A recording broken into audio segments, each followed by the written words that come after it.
네, 코인이 머니 시간입니다. 확실히 조금 분위기가 달라졌다라고 느껴지는 게 지금 댓글창에서도 코인에 대한 이야기 굉장히 많아지고 있는데요. 그렇다면 비트코인의 전망은 어떤지 그리고 이더리움의 전망은 어떤지까지도 짚어보도록 하겠습니다. 자, 오늘도 김용영 에디터와 함께 이야기 나눠보도록 할게요. 어서 오세요. 안녕하세요. 네, 안녕하십니까. 자, 먼저 한 주간 시세가 어땠는지 그 부분 먼저 짚어주시죠.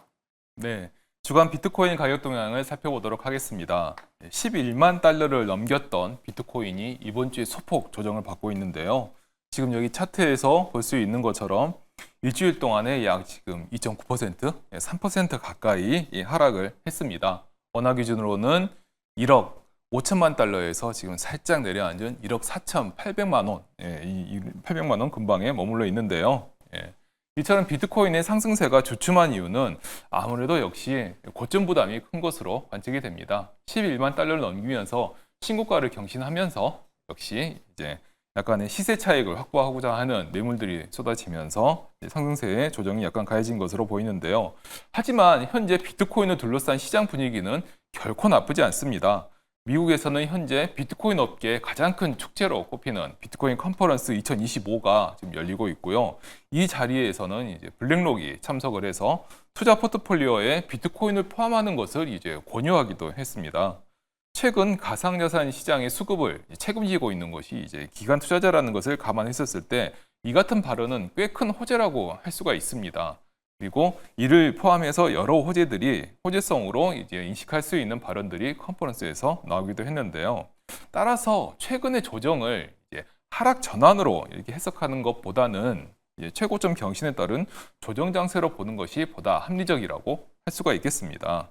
하지만 이 심리적인 요인의 영향이 큰 이 가상자산 시장의 특성을 이제 고려를 했었을 때 보면은 최근의 조정이 단기간에 멈춘다기보다는 다소 길어질 가능성도 염두에 좀 두실 필요가 있겠습니다. 왜냐하면요, 이 비트코인 컨퍼런스와 같은 이런 큰 행사는 이른바 소문의 사고, 뉴스의 파는 이 격언에 따라섰을 때 여기에서 이 뉴스의 역할을 맡은 경우가 과거에도 상당히 많았기 때문입니다.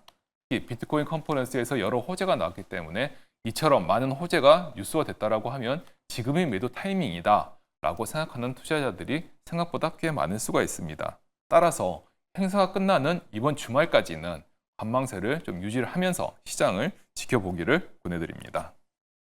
자, 그리고 이제 시가총액 2위인 이더리움의 이제 가격 차트를 한번 확인해 보도록 하겠습니다.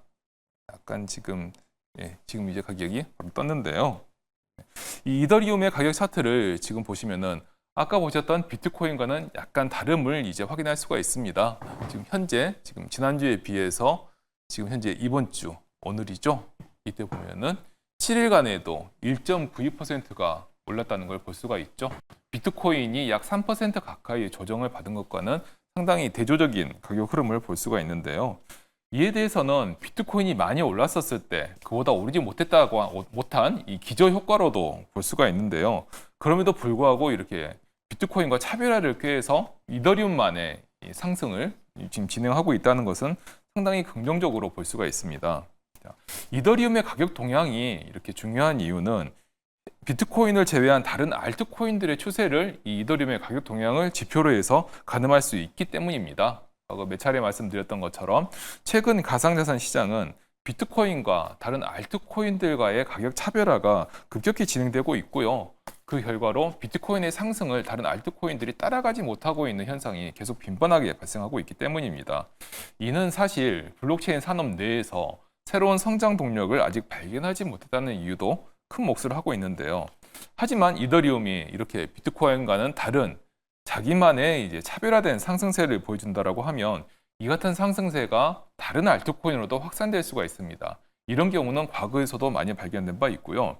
더군다나 최근에는 스테이블 코인에 대해서는 많이 들어보셨을 것 같은데요. 이런 스테이블 코인과 같은 분야에 관심이 높아지면서 블록체인과 가상자산 업계의 새로운 성장 동력으로 자리매김할 것 같은 조짐이 지금 관찰이 되고 있습니다. 그래서 비트코인이 지금 현재 조정 양상에 있는데요. 이때 이렇게 이더리움처럼 차별화를 보이는 알트코인에 대한 관심을 다소 높게 가져가시는 것도 좋겠습니다. 자, 다음으로는 이제 주간 ETF 가격 유출입 차트를 살펴보도록 하겠습니다. 최근 ETF를 통한 기관 투자 유입이 강하게 유입되고 있음을 바로 이 차트에서도 확인할 수가 있는데요. 달 초에 비해서 달 말에 특히 22일 이쯤 지난주 이제 딱 일주일 전쯤 되겠는데요. 이때 기관 투자자들의 유입이 굉장히 달 중 가장 높은 수준으로 유입되고 있고 그리고 이 유입 기조가 지금도 계속해서 유지되고 있음을 확인할 수가 있습니다. 이는 기관 투자자들의 투자 심리가 굉장히 긍정적이다라는 것을 이제 시사하는 거라고 볼 수 있는데요. 여기서도 역시 눈에 띄는 거는 바로 이더리움 ETF의 유출 현황입니다. 이 차트에서 보시면은 위에 주황색 밑에 있는 이 파란색이 바로 이제 이더리움 ETF의 유출 현황인데요. 이 30일 기간의 차트를 쭉 봤었을 때 이 달 후반에 확실히 달 초에 비해서 파란색의 차트가 두껍게 보이는 것을 확인할 수가 있습니다. 이는 이더리움 ETF로 상당량의 자금이 유입됐음을 보여주는 건데요. 이 같은 자금 유입이 최근 이더리움의 강세를 이끌어냈다라고도 볼 수가 있겠습니다. 자, 그럼 마지막으로 가상자산 공포 탐욕 지수를 살펴보겠는데요. 오늘자 지수는 65입니다. 지난주에 80에 가깝게 치솟았다가 비트코인의 가격 조정으로 소폭 하락한 양상인데요. 이 공포 탐욕 지수에 이더리움과 같은 알트코인의 강세는 비교적 반영이 적게 됩니다. 따라서 비트코인의 가격 조정에 보다 큰 영향을 받는다고 할 수가 있겠는데요. 비트코인과 알트코인이 동반 강세를 보이면은 80대를 기록하는 것이고요. 근데 하지만 이번 주에는 아까 말씀드린 이더리움을 포함해서 알트코인들이 비교적 좋았지만 비트코인의 조정 때문에 이제 80을 기록하지 못하고 오히려 이 지수를 까먹은 상태가 되겠습니다. 따라서 이 비트코인의 조정이 계속되는 한 약 60대를 유지하면서 투자 심리가 이 정도에서 이렇게 머무르는 것으로 유지될 것으로 보이겠습니다. 네, 알겠습니다. 자, 한 주간 어떻게 움직였는지 확인을 해봤는데요. 일단 비트코인이 주춤하는 흐름을 보였습니다. 고점 부담에 의해서 잠시 쉬어가는 것이 아닐까라는 분석을 내다주셨는데요. 또 시세 차익 확보에 대한 움직임이 포착된다고 합니다. 또 비트코인 컨퍼런스가 열리고 있다라는 점이 굉장한 호재로 작용을 할 수는 있지만 그래도 뉴스들이 쏟아지고 난 후에는 세론에 대한 가능성이 있다고 하니까요. 이 부분이 있기 때문에 잠시 관망세를 유지해보자라는 전략을 제시해 주셨고 고요. 자, 다음 알트코인의 추세를 가늠할 수 있는 이더리움 관련해서도 이야기를 나눠주셨습니다. 일단은 비트코인과 차별화된 독립적인 움직임을 보이고 있다고 하는데요. 그렇기 때문에 차별화되어서 상승세를 보여줬고요. 이에 따라서 알트코인으로 확장될 수 있는 가능성에 대해서 언급을 해주셨습니다. 또 주간 ETF 자금 유출입을 봤을 때 기관들의 움직임이 상당히 긍정적이었다라고 말씀을 해주셨고요. 때문에 그래서 이더리움이 상승하는 흐름으로 이어지지 않았을까라는 인사이트 함께 해주셨습니다. 또 공포와 탐욕 지수로는 65가 나왔다고 하는데요. 지난주 80대에 비해서 다소 하락한 모습을 보였습니다. 그 이유 중에 하나로는 비트코인의 조정 장세가 살짝은 여기에 심리를 미치지 않았을까라는 인사이트 함께 해주셨으니까요. 또 투자 시에 참고해 보시면 좋을 것 같습니다. 자, 이제 코인 시장 심층 분석으로 넘어가 보도록 하겠습니다. 앞서 에디터님께서도 말씀을 해주신 것처럼 비트코인이 이제 컨퍼런스가 열리고 있잖아요. 네, 맞습니다. 일단 그 부분에 대해서 조금 이야기해 주시면 좋을 것 같습니다. 네, 사실 이 행사에 대해서 작년에도 그렇고 올해도 이제 관심이 꽤 큰 상황인데요. 네. 이 라스베가스에서 열리고 있는 행사인데 이 비트코인 컨퍼런스 2025는 비트코인과 관련한 전 세계 행사 중에서 가장 큰 규모를 자랑합니다. 사실 작년 이제 미국의 대선 시즌에 트럼프 당시 후보가 비트코인의 전략적 비축을 최초로 공개한 행사가 바로 이 비트코인 컨퍼런스였었습니다. 그래서 올해는 이제 시기도 앞당기고 장소도 변경해서 라스베가스에서 이제 개최를 하고 있는데요. 이 중에서 또 특히 이제 국내 미디어 중에서는 매일경제가 유일하게 공식 미디어 파트너로 선정이 돼서요. 네. 현지에서 취재 활동을 이제 벌이고 있으니까 기사로도 많이 내용을 전해받을 수 있겠습니다. 네. 이 컨퍼런스에 참석한 인사들 몇 명 한번 살펴보면은 정말 그야말로 화려합니다. 네. 제디 벤스 미국 부통령이 공식 참석을 했고요. 그리고 일명 크립토 짜르라고 불리는 데이비드 sak스 백악관 가상자산 인공지능 정책 책임자, 그리고 마이클 세일러 스트래티지 대표. 스트래티지는 이제 전 세계에서 가장 비트코인을 많이 가지고 있는 이제 상장 기업이라고 할 수가 있죠. 그래서 비트코인을 투자하는 기업의 대명사라고 불리는 곳입니다. 또 그리고 트럼프 대통령의 장남과 차남인 도널드 트럼프 주니어와 에릭 트럼프도 참여를 했습니다. 현재 미국 내 가상자산 산업의 실세들은 거의 다 모였다고 할 수가 있는데요. 이런 행사에서 나온 주요 메시지는 역시 기관의 참여입니다. 앞서 말씀드린 것처럼 블랙락은 이제 기관의 투자 포트폴리오에 비트코인을 2% 담기를 공식 권고했습니다. 이 2%라고 하면은 상당히 높은 비중입니다. 1조 원을 운영하는 기관을 예로 들었을 때 그중에 200억 원어치를 비트코인을 담으라라고 말한 것이니까요. 물론 블랙락이 비트코인 현물 ETF 시장을 선도하고 있기 때문에 이것은 공고안도 내놓을 수 있겠지만 그렇다고 전혀 근거가 없는 건 아니고요. 이 발표 자리에서 블랙락은 이번에 내놓은 공고안은 다년간에 걸친 데이터를 분석하고 또 전략적 평가의 결과로 내놓은 것이다라는 것을 분명히 말하고 있습니다.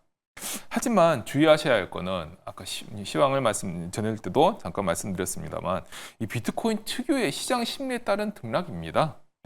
비트코인 컨퍼런스에서 워낙 많은 새로운 사실들이 쏟아져 나왔기 때문에 소문에 사고 뉴스에 팔라고 하는 이 격언을 무시하기가 참 어렵습니다.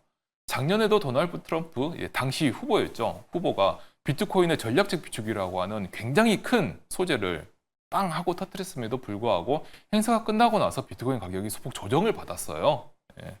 이 개인 투자자들이 워낙 많은 시장이다 보니까 시장 심리에 따라서 가격의 등락이 큰 변동성이 높은 시장의 특성을 잘 감안하셔가지고 이 기관 투자자들의 참여는 장기적으로 시장에 작용하는 것만큼 좀 더 긴 호흡으로 보실 필요가 있겠습니다. 네, 알겠습니다. 작년에도 비트코인 컨퍼런스가 있었다라고 말씀을 해주셨는데요. 그렇다면 작년에도 이 코인 시장에서는 굉장히 큰 변동성이 있었나요? 작년에 이제 트럼프 지금 현 대통령이죠. 네. 당시 후보가 비트코인과 관련한 액션을 취했었을 때 비트코인이 상당히 큰 폭으로 올랐었습니다. 네. 큰 폭으로 올랐었는데 그 이후 시점으로 기억을 하는데 그때 비트코인 컨퍼런스 이제 2024죠. 그때 이제 트럼프 당시 후보가 참석을 해서 비트코인의 전략적 비축이라든지 또는 친암호화폐 국으로 미국을 만들겠다. 네. 미국을 친암호화폐 수도로 만들겠다라는 이런 굉장히 많은 얘기들을 했었습니다. 네. 그래서 그때 분위기는 굉장히 뜨겁게 달아왔었는데 그 이제 컨퍼런스가 지난 이후에 오히려 비트코인 가격은 한번 꺾였거든요. 네. 그래서 이런 행사 그리고 또 한번 잠깐 말씀드릴 수 있는 게 이제 가끔씩 들리는 이제 해킹 소식. 이 두 가지 종류의 소식은 이 비트코인 시장에서 차익을 이제 확보하고자 하는 투자자들의 심리를 가장 크게 자극하는 뉴스로 분류할 수가 있습니다. 그렇죠. 따라서 이 두 가지 소식이 굉장히 매체에 많이 나올 때에는 차익을 확보하고자 하는 투자자들의 심리도 좀 더 높아질 수 있겠구나. 이런 것들을 좀 기억하실 필요가 있겠습니다. 네, 알겠습니다. 또 작년 컨퍼런스 이후에는 30% 가깝게 급락하는 경우도 있었다고 하니까요. 이 부분 참고해 보시면 좋을 것 같습니다. 자, 이 다음에는 이제 알트코인과 관련해서 이야기 나눠보려고 합니다. 앞서 우리 에디터님께서도 이더리움의 상승세가 눈에 띈다라고 말씀을 해주셨는데 그렇다면 지금 이더리움에 저희가 접근을 해도 되는 건지 이 부분 상당히 궁금합니다. 네, 최근 가상자산 시장에서 가장 두드러진 현상이 이제 방금 말씀해주신 이더리움의 이제 강세인데요. 네. 전반적으로 이더리움 자체가 사실 비트코인에 비해서 작년부터 부진을 이제 면치 못했던 상황인 것은 분명합니다. 하지만 그런 와중에 최근 들어서 이제 비트코인과 차별화된 상승을 보이는 것이라서 특히 이더리움에 관심이 많은 투자자들은 꽤 큰 기대를 갖고 지금 시장을 지켜보고 있는데요. 이 차별화의 시작은 앞서 방송에서도 한번 말씀드렸긴 했습니다만 이달 초에 진행된 이더리움의 대규모 업그레이드라고 할 수가 있겠습니다. 이 팩트라라고 하는 명칭의 업그레이드인데요. 이더리움의 네트워크와 그리고 내부 시스템 사양 이거를 굉장히 큰 폭으로 이제 개선한 내용이 담긴 업그레이드를 굉장히 성공적으로 이뤄냈었습니다. 앞서 이더리움의 몇 차례 업그레이드에서는 다소간의 삐걱거림과 그다음에 이 업그레이드가 중간에 멈추고 하면서 며칠이 걸리는 이런 상황들도 있었었거든요. 하지만 이번에는 그런 전혀 이제 이 삐걱거리는 그런 절차가 없이 깔끔하게 이제 한 번에 성공을 함으로써 이더리움의 안정성을 굉장히 과시했습니다. 특히 이게 기관 투자자들 사이에서 꽤 높은 평가를 끌어낸 것으로 보이는데요. 네. 역시 이는 최근에 이제 가상자산 시장의 주도적인 투자 그룹이 기관이기 때문에 좀 더 큰 영향을 이제 보이는 것으로 보입니다.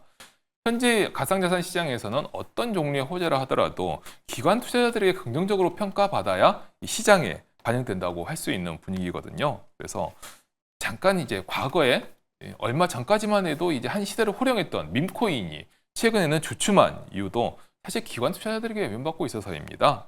기관은 이처럼 예측이 되지 않고 계산이 불가능한 이제 코인에 대해서는 결코 선호하지 않음을 지금 계속 보여주고 있습니다.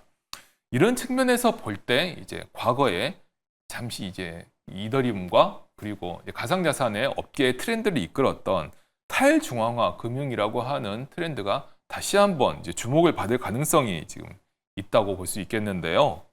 부동산과 같은 실물자산의 토크나 그리고 무엇보다 스테이블 코인이 이제 탈중앙화 금융과 결합을 해서 최근에 각광을 받을 가능성이 보이고 있습니다. 스테이블 코인과 같은 경우는 주로 이제 결제에 쓰이긴 한데요. 그 뒷단에선 금융과 결합해서 상당히 큰 부가가치를 창출할 수가 있거든요.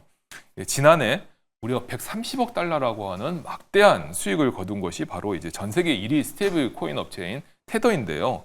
비자의 수익을 초월해서 한동안 화제가 된 적이 있습니다. 이 테더의 주 수익원은 발행 수수료 외에 준비 자산인 미국 국채에서 올리는 수익이 상당히 큰 비중을 차지하고 있습니다. 그래서 이처럼 금융 시스템과 스테이블 코인을 결합했을 때 큰 수익을 올릴 수 있다는 것을 증명하는 사례라고 할 수가 있고요. 이 같은 금융 시스템을 현재 가장 잘 구동할 수 있는 블록체인 네트워크가 이더리움 말고는 다른 곳이 없다는 데에서는 사실 큰 이견이 없습니다. 이더리움을 추격하고 있는 게 솔라나, 수이와 같은 그리고 또 리플과 같은 코인을 들 수가 있는데요. 이번 팩트라 업그레이드로 안정성 측면에서는 역시 이더리움이 선두에 서 있다는 것을 다시 한번 각인시켜줬다고 볼 수가 있고요. 그리고 이 같은 추세가 계속된다라고 하면 이더리움의 투자 매력도 계속해서 높아질 것으로 보이고요.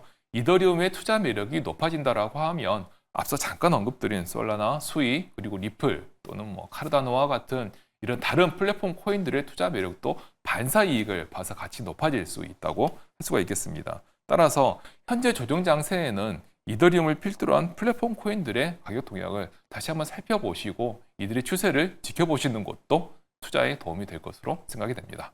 네, 알겠습니다. 최근에 긍정적인 흐름을 보이고 있는 이더리움과 관련해서 인사이트를 나눠주셨는데요. 이를 추격하고 있는 솔라나, 수이, 리플과 같은 종목도 이야기를 함께 해주셨으니까요. 함께 참고해보시면 좋을 것 같습니다.